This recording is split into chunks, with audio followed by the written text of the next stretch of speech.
There is a general understanding in the game of American football that the fourth quarter is what really counts. That what has happened over the first 3 frames only sets the stage for the ultimate climax. Which is perhaps why the 4th installment of the International Bowl between the IFAF World Team and the U.S. Under-19 National Team comes with a sense of finality. I don't care how big you are, I got the bigger heart, I will take you down. So that's how our culture is. Like a chief, once you're a chief, you can't back down. We got to make sure we prepare ourselves for a real football game. Not just go out there and showcase individual talents. Like I tell my players all the time, rewards come when you're unselfish. For the world team, comprised of the best under-19 players from around the globe, it has been a long road towards respect. A lopsided loss in the first International Bowl gave way to a narrow 21-14 defeat in the second, laying the groundwork for their shocking upset of the USA just a year ago. In that first quarter, we made a couple big plays, and they realized we can play. We can play with them. We can win this football game, and they took control of the football game. The American loss was magnified a few months later at the U19 World Championships, where yet again they came away without a gold. So as the teams return to Austin for this fourth quarter, it is apparent to all what is on the line. It's different now. Now we're coming in probably as on equal ground with the American team. We got to bring home victory. I mean, we're the home of football, so we got to make it happen. This is a story of 2 teams, one looking for redemption, the other respect.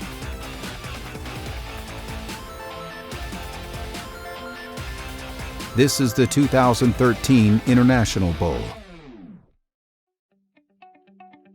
As the teams open practice, a sense of urgency hangs in the air. The U.S. coaches will not let their roster of blue-chip recruits lose focus.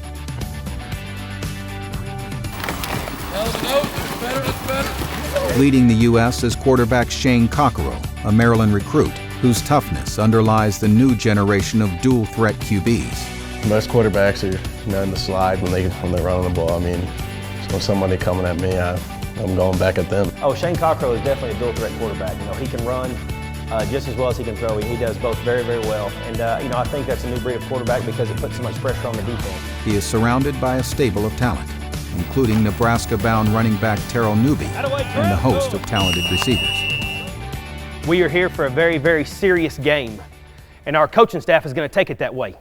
And I hope you do as well. Just like Mr. Shea said, the last 2 times this game has been played, the United States of America has lost. And that's something that really, really frustrates me, and I hope it does you too, because that is unacceptable to play a game called American football, our game, and lose.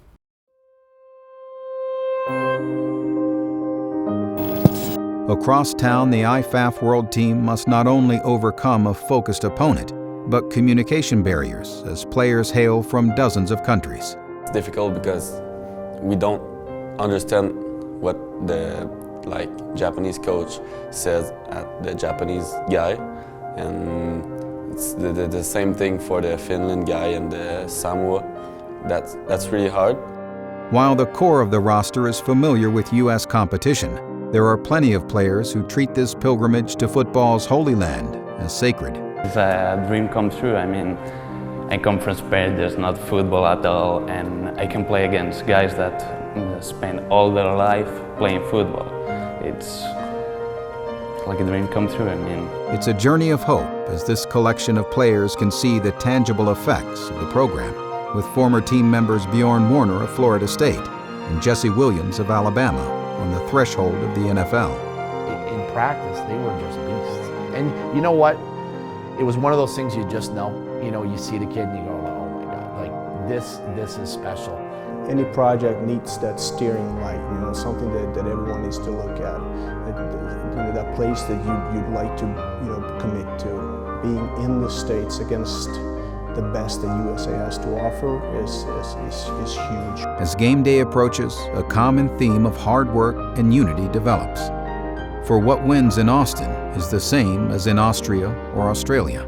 If you outwork your opponents, your teammates, and all your peers at the NC2A level, the 3 or 4 years you're there, okay, you get a chance to make a lot of money and keep playing this game until you're an old man. Whatever the problems are, okay, don't die easy, guys. Don't die easy, okay?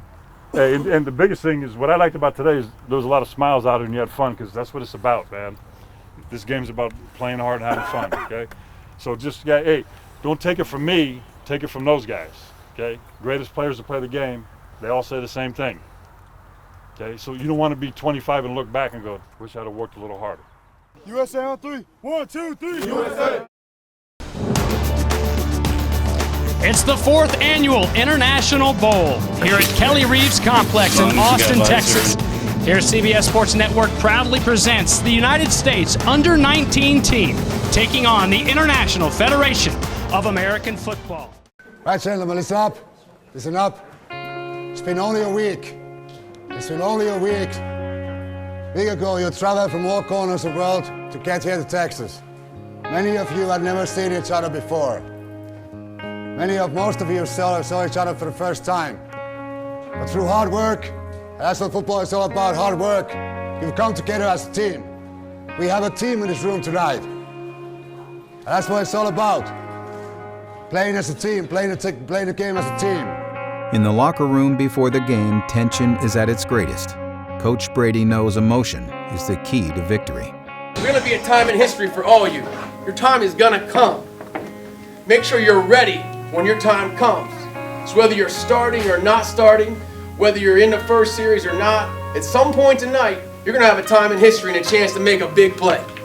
The U.S. wastes little time attacking, setting the tone on the opening kickoff. Team USA hoping for 7. They'll have to settle for 3. So on 3rd down and short, going to the air, and he's got a guy. Thrown a little bit behind him, but going back to get it. It's Robin Gonzalez. Oh, this ball popped right into the hands of Shaquem Griffin. One of the Griffin twins on their way to UCF gets it right back to him.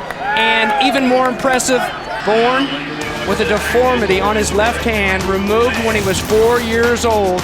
He and his brother off to be Knights for George O'Leary.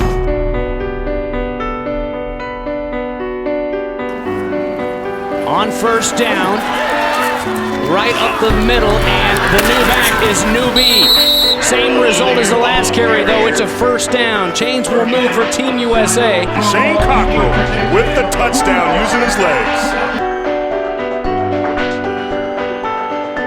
The big play courtesy of Teray Callaway, the defensive back from Seattle, Washington, on his way to the University of Nevada. The key to any game is to dominate the line of scrimmage. And when the dust settles, the Americans' lead is 22 points.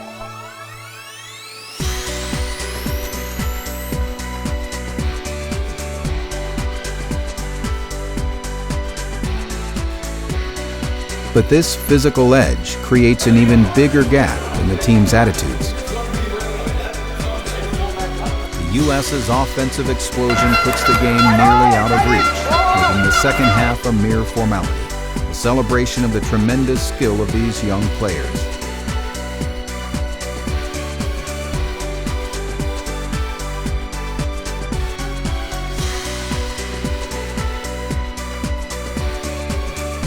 And while their convincing victory restored Team USA's pride, the result of 16 quarters of fierce international competition has left a much deeper mark. 42-10, our final here at the 2013 International Bowl. Some leave Austin set for certain football futures. Others may never play again. It's a great honor, and all these kids are great kids. I love playing for them.